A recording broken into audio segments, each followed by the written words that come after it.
Continuando nossas aulas de matemática discreta, estamos aqui no capítulo de diagrama, na seção de diagrama de Hasse. Vamos fazer as questões 7.15, 7.16, 7.17 do livro. 7.15. Seja A o conjunto dos inteiros entre 1 e 20, inclusive. Seja R a relação sobre A tal que x r y, se somente se x divide y, ou seja, y é divisível por x, y é múltiplo de x. Construa o diagrama de Hasse de R. Vamos fazer aqui a parte.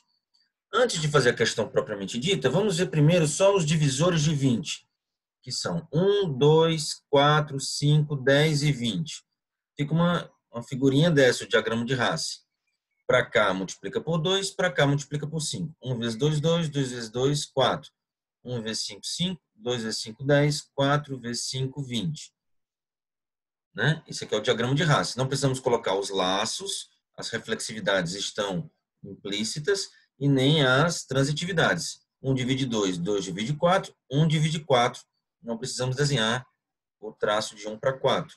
E é de baixo para cima, as ligações da relação, os pares ordenados, então não precisamos também desenhar as setas. Está embutido, está implícito que é 1, 5, e não 5, 1. Ok?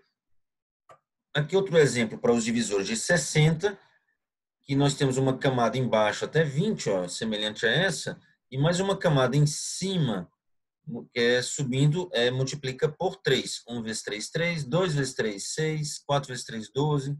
5 vezes 3, 15. 10 vezes 3, 30. 20 vezes 3, 60. Vai até só os divisores de 60. E aqui os divisores de 180, subindo mais um nível, nós chegamos a 60 vezes 3, 180. Né? 3 vezes 3, 9. 6 vezes 3, 18. 12 vezes 3, 36. 15 vezes 3, 45. 30 vezes 3, 90. 60 vezes 3, 180. Perfeito, mas a questão não pediu isso. A questão pediu todos os números entre 1 e 20, não só os divisores de 20, os divisores de 60, divisores de 180. Então, vamos ver aqui como é que seria para todos os inteiros de 1 a 20. Tem que incluir até números primos, 7, 11, 13, 17, 19. Então, aqui essa primeira parte é semelhante aos divisores de 180, removendo os números daqui que são maiores do que 20, né? Porque a questão pede até 20, o máximo. Perfeito. Então, aqui, por exemplo, 1 vezes 2, 2. 2 vezes 2, 4. 4 vezes 2, 8. 8 vezes 2, 16. 1 vezes 3, 3. 3 vezes 3, 9. 6 vezes 3, 18. 12 vezes 3, 36. Passa de 20 e não desenhamos. 1 vezes 5, 5. 3 vezes 5, 15. 15 vezes 2, por exemplo, daria 30 aqui. Mas 30 passa de 20. Nós só queremos até 20. Então, a figura fica assim aqui. Então, temos quais números nessa primeira parte? 1, 2, aqui o 3, o 4, o 5, aqui o 6, está faltando o 7. O 7, temos que desenhar a parte. Aqui está o 7.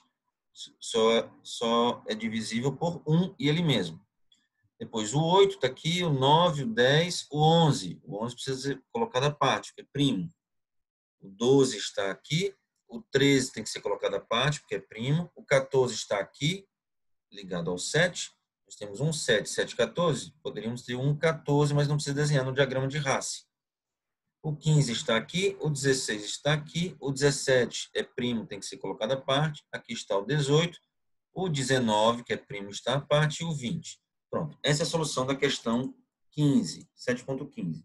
Vamos ver agora o 7.16. Uma subpalavra, uma palavra X, de uma palavra X, é uma sequência de letras que aparecem em posições consecutivas, em X, na mesma ordem. Por exemplo, NaN é subpalavra de banana, porque aparece juntinho aqui, NaN. E aqui, né, NaN. Mas BN não é, apesar de ter B e N, mas não estão juntas. E NaB também não. Seja o conjunto de todas as subpalavras de banana, e seja esse símbolo aqui, a relação sobre A é o quê? X está relacionado com Y, XY é um par, se somente X é subpalavra de Y. Prove que essa relação é uma relação de ordem, ou seja, uma ordem parcial. Vamos provar primeiro que é reflexiva. É reflexiva? Sim. Por quê? Toda palavra é subpalavra de si mesma. Por exemplo, banana é subpalavra de banana. Então, essa é fácil. Essa relação também é antissimétrica, porque se X é subpalavra de Y, se está aqui no par, e são diferentes, isso quer dizer que não pode ser a mesma palavra, claro, são diferentes. Então, Y, a palavra Y tem que ser maior do que a palavra X. E, portanto, uma palavra maior não pode ser subpalavra de uma menor. Ou seja, Y não está relacionado com X. Ok? Perfeito. Vamos provar agora que é transitiva. É transitiva sim. Por quê? Porque se X é subpalavra de Y e Y é subpalavra de Z, então, se olharmos lá a palavra Z, lá dentro dela tem a palavra Y, bonitinha, na sequência, em posições consecutivas. E dentro daquele Y que aparece no Z, tem o X lá dentro também. Quer dizer que o X é subpalavra de Z. Então, está valendo a transitividade. Vamos provar agora o item B. Construa o diagrama de Hasse dessa relação para a palavra banana. Né? Então, vamos lá. A gente começa de cima para baixo, é mais fácil imaginar. Aqui a palavra banana, quais são as subpalavras dela? Removendo a última letra, nós temos banan, e a primeira letra removida, anana. Aqui, removendo a última letra de banan, nós temos banan, bana. E removendo a primeira, o B, nós temos anã. Aqui, removendo a última, nós temos anã. Removendo a primeira, nós temos nana. Removendo a última, nós temos essa, B-A-N. Removendo a primeira, nós temos ana. Aqui, removendo a última, nós temos ana também. E temos N-A-N, removendo a primeira. Aqui, removendo a primeira, nós temos essa. Removendo a última, nós temos essa. Removendo a última, nós temos essa. Removendo a primeira, nós temos essa. Removendo a última, nós temos essa. Removendo a primeira, nós temos essa. Removendo a primeira dessa, nós temos essa. E removendo a última dessa, nós temos essa. E removendo a última dessa, nós temos só o B. Removendo a primeira de BA, removendo o B, nós temos só o A. Removendo o N, temos A. Removendo o A, nós temos N. Removendo o N, nós temos o A. Removendo o A, nós temos o N. Esse é o diagrama de Hasse. Esse é a subpalavra desse, que é a subpalavra desse, que é a subpalavra desse, que é a subpalavra desse, que é a subpalavra desse. Ou seja, esse é a subpalavra desse por transitividade. E tem na relação os laços também. B é subpalavra de B, BA é subpalavra de BA, BANA também é subpalavra de BANA. É isso. Aqui vamos mostrar uma generalização para uma palavra sem letras repetidas, para vocês verem como é interessante.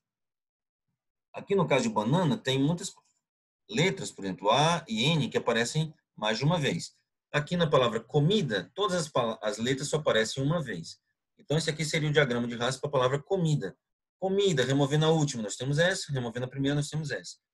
De comide, removendo a última, comi. E removendo a primeira, omide. E assim por diante. Vamos chegar aqui no final a todas as letras da palavra comida separadamente. C é subpalavra de comida, o O também, o M sozinho também, o I sozinho, o D sozinho e o A também. Ok? Perfeito. Vamos fazer agora a questão 7.17. Descreva o diagrama de Hasse de uma ordem total sobre um conjunto finito A. Vamos escolher aqui uma relação simples. A relação menor ou igual sobre o conjunto 1, 2, 3, 4, 5. Então, vamos fazer aqui primeiro a ordem parcial, né? A relação inteira e todos os pares desenhados. 1, 2, 3, 4, 5. 1 é menor ou igual a 1, é menor ou igual a 2, 3, 4 e 5. Tem todas essas setas. O 2 é menor ou igual a 2, 3, 4 e 5. Todas as setas desenhadas. O 3 é menor ou igual a 3, menor ou igual a 4, menor ou igual a 5. O 4 é menor ou igual a 4, menor ou igual a 5. E o 5 só é menor ou igual a 5 dentro do conjunto 1, 2, 3, 4, 5. Essa aqui inclui todos os pares. Agora, e o diagrama de Hasse disso? Primeiro, excluímos os laços, não tem nenhum laço, né? De baixo para cima. 1, 2, 3, 4, 5. E excluímos as transitividades que são possíveis de obter. Por exemplo, nós temos 1 é menor ou igual a 2, o 2 é menor ou igual a 3, 1 é menor ou igual a 3. Então, não precisa desenhar 1, 3. 2 é menor ou igual a 3, 3 é menor ou igual a 4, não precisamos desenhar o 2 é menor ou igual a 4. Então, esse é o diagrama de Hasse dessa ordem total. Ou seja, a conclusão que nós chegamos, o diagrama de Hasse de uma ordem total é uma linha reta. Ok? Perfeito. Então, vamos voltar agora para o livro. Nós fizemos 7.15, 7.16, 7.17. Vamos estudar agora os elementos mínimos e máximos de uma ordem parcial, de uma relação de ordem. Seja R uma relação de ordem sobre um conjunto X e seja A um subconjunto de X.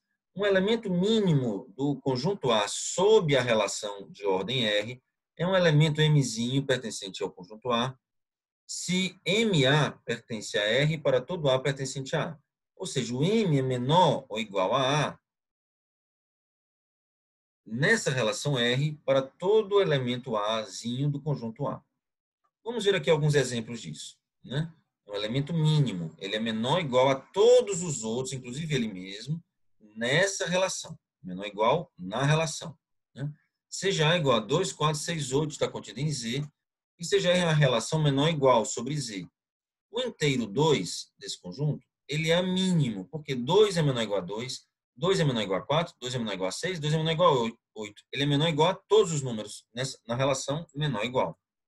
Ok? Considere o conjunto de conjuntos 1, 2, 4, 2, 4, 2, 3, 4, 2, 4, 5, 2, 3, 4, 6.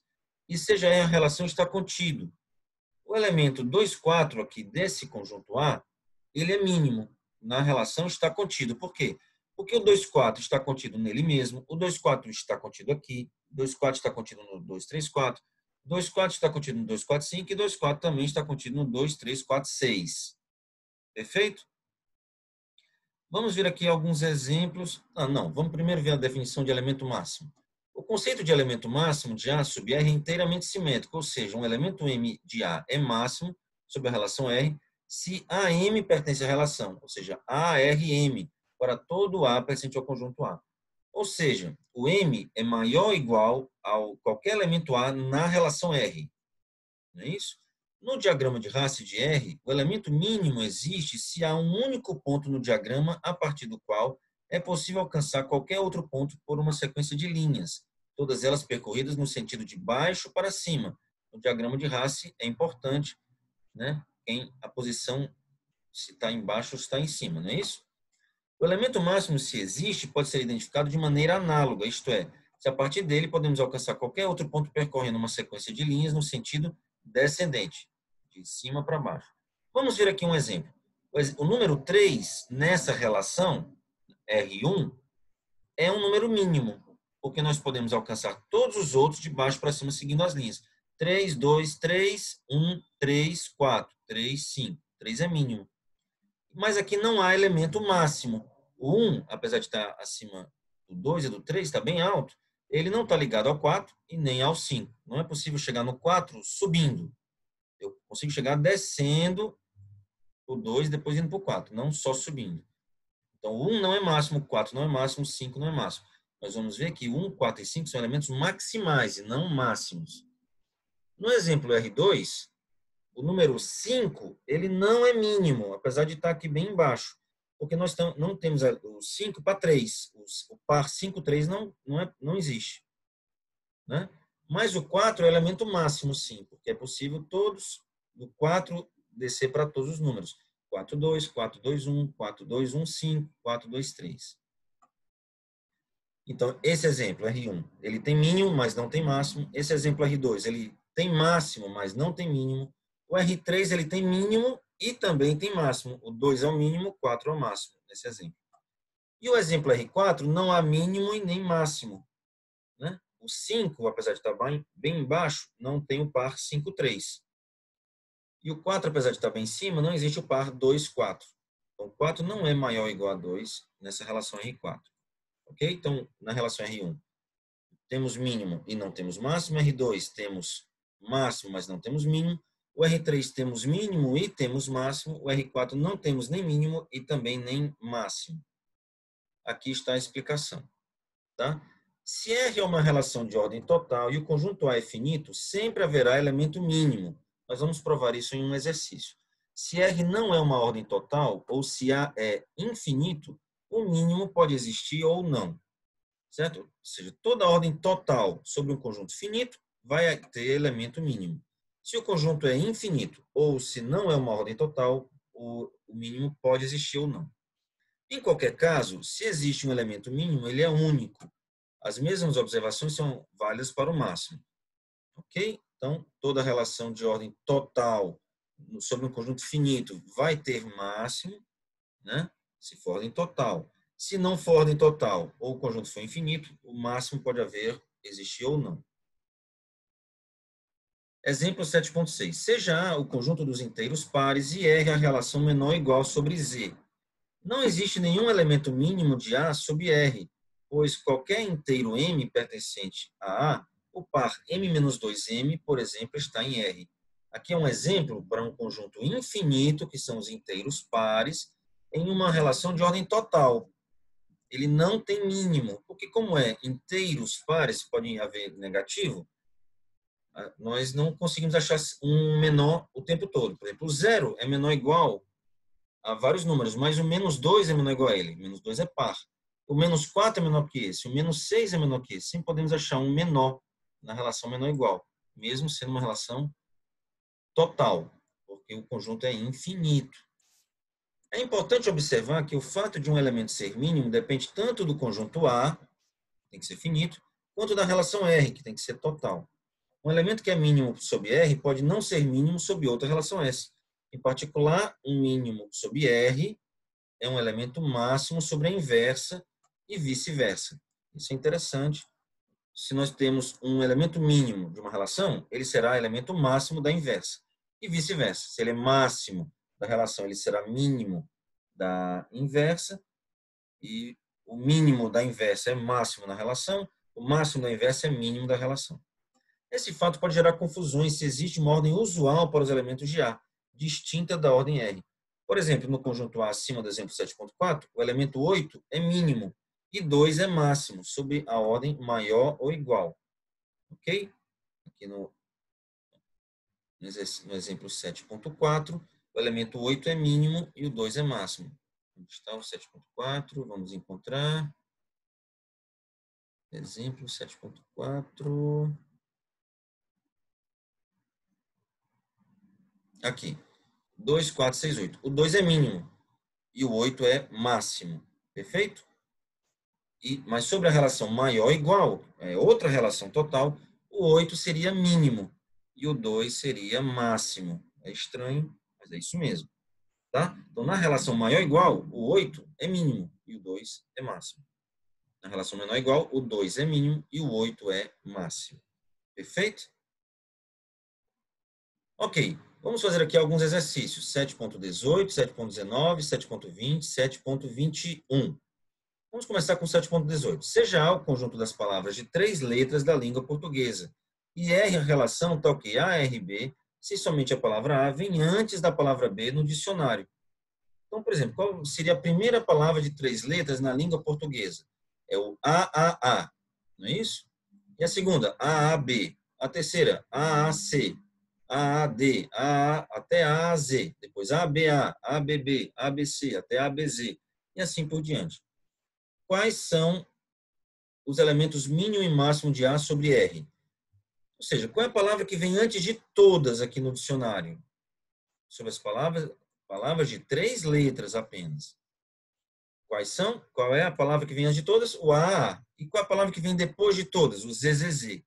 Então, o A é o mínimo, o ZZZ é o máximo. Nessa ordem total. Perfeito? Exercício 7.19. Seja A o conjunto das sequências de 4 bits, ou seja, algarismos de 0 ou 1, cada bit. Então, são 4 bits, 4 elementos 0 ou 1. E a relação tal que A, R, B, se cada bit de A é menor ou igual ao bit correspondente de B. Assim, por exemplo, o 0100 vem antes do 1100, porque aqui nós temos o 1 na primeira posição. Ok? Somente se cada bit de A é menor ou igual a cada bit de B. Ó. O 0 é menor ou igual a 1, o 1 é menor ou igual a 1, o 0 é menor ou igual a 1, o 0 é menor ou igual a 0. Então, essa parte final, 100, é igual. Qual a diferença desse para esse? A primeira letra, que é 0 e 1. Então, todos os daqui vêm antes são menores ou iguais a esse. Então, está relacionado. Mas esse não está relacionado com esse, porque o 1 não é menor ou igual a 0 e o 0 não é menor ou igual a 1. Então, esse não está relacionado com esse, nem esse está relacionado com esse. Quais são os elementos mínimo e máximo de A sobre R? Essa aqui também não é difícil. Qual é o elemento que é menor ou igual a todos as sequências de 4 bits? O 000, 4 zeros seguidos, é menor ou igual a todos. Se nós tivermos 0000, qualquer outro número que colocarmos de zeros e uns com 4 elementos, todos os zeros serão menores ou iguais a todos os elementos daqui. Então, o elemento mínimo é o 0, 0, 0, 0. E o elemento máximo? 1, 1, 1, 1, por um argumento análogo a esse. Vamos fazer agora exercício 7.20. Prove que todo conjunto ordenado tem no máximo um elemento mínimo e um elemento máximo. Vamos lá.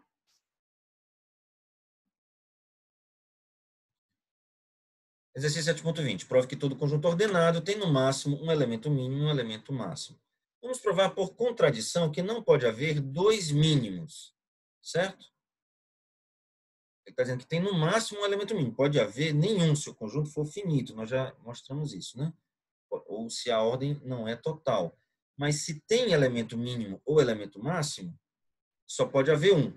Não pode haver dois mínimos e não pode haver dois máximos. Vamos provar primeiro que não pode haver dois mínimos. Seja R uma relação de ordem sobre um conjunto A qualquer. Suponha que existam dois elementos mínimos, Azinho e Bzinho, diferentes no conjunto A.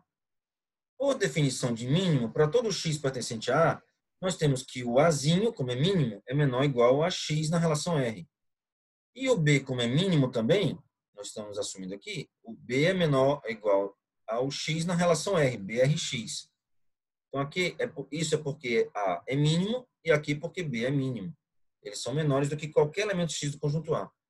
Como o Azinho ele pertence a A e o Bzinho também pertence ao conjunto A, nós podemos trocar x aqui por B e x aqui por A. Então, nós teríamos ARB e aqui BRA. ARB e BRA. Só que isso é uma contradição, não pode isso acontecer, porque a relação R é uma relação de ordem, não é isso? É um conjunto ordenado, R é uma relação de ordem, então ela tem que ser antissimétrica. Como os elementos são distintos, nós não podemos ter o par AB e o par BA. E o argumento para o máximo é análogo, muito semelhante, ok? Então, no caso do máximo, seria XRA, XRB. Aí nós teríamos o mesmo argumento, ARB, BRA, e contradição, porque a relação é antissimétrica. Finalmente, vamos fazer aqui a questão 7.21. Prove que um conjunto finito B, não vazio, totalmente ordenado, tem exatamente um elemento mínimo e um elemento máximo. Conjunto totalmente ordenado e um conjunto B finito, né? Então, vamos lá. Seja R uma relação de ordem total sobre o conjunto B. Vamos provar por indução no tamanho nzinho de B. Caso base, n igual a 1. Porque a gente estava dizendo que o conjunto não pode ser vazio. Então, n não pode ser 0. O n é o tamanho do B, tem que ser pelo menos 1. Se ele só tem um elemento, o conjunto B, e ele é totalmente ordenado, se for Bzinho esse elemento, nós teremos apenas o par BB. Ou seja, o único elemento de B é um elemento mínimo. Ok, está provado. Hipótese da indução. Fixe n maior do que 1 e assuma valer para todo conjunto B de tamanho menor do que n. No passo da indução, vamos provar que vale para n. Ou seja, se o conjunto B tem tamanho n, então B tem elemento mínimo sob a relação R. Seja Bzinho pertencente a Bzão, um elemento qualquer. Por hipótese de indução, se eu arrancarmos o B do conjunto Bzão, esse conjunto B menos Bzinho tem elemento mínimo Mzinho sob a relação R. A relação R é uma relação total induzida sobre B. Quando arrancarmos o elemento B, nós teremos uma relação induzida no conjunto B menos Bzinho. Como vai ser também uma ordem total, esse conjunto B menos Bzinho vai ter elemento mínimo. Vamos chamar esse elemento mínimo de Mzinho. Como a relação R é total, né, nós temos que MRB ou BRM. Agora, voltando ao conjunto original B, esse M, que é o mínimo do B menos Bzinho, ele vai estar relacionado com Bzinho, ou Bzinho está relacionado com M. Nós teremos MRB ou BRM. Se MRB vale, então M é mínimo de B, porque ele é menor ou igual a todos os elementos, com exceção do B, e aqui também com B, então ele é mínimo. Menor ou igual na relação R. Supõe, então, que vale o outro lado, BRM. Como para todo x pertencente a B menos Bzinho, nós temos MRX, isso porque o Mzinho ele é mínimo no B menos Bzinho, né? E, além disso, nós temos BRM. Por transitividade, nós temos que MRX, nós temos BRM, então BRM, MRX, então BRX, por transitividade. Como, além disso, vale BRB, pois a relação R é reflexiva em B, então o B é menor do que todo mundo, ou seja, o B é mínimo do conjunto B sob a relação R. Perfeito? Então, ou vale que o mínimo de B menos B é mínimo do todo, ou então o elemento que nós removemos, ele é mínimo do todo. É isso.